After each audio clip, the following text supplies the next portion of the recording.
So I ordered this Hikoki 36-volt multi-volt chainsaw. I'm using it's a North American multi-volt battery. It's from Japan, Amazon Japan. Just testing it out. I don't know if I love the safety on it. It's this little trigger, and it has a little delay. Oh, I could do the chain brake.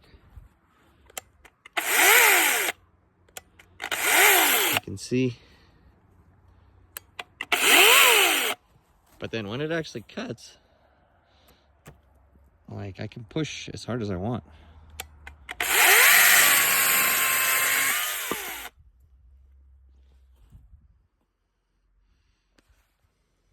This is some golden willow.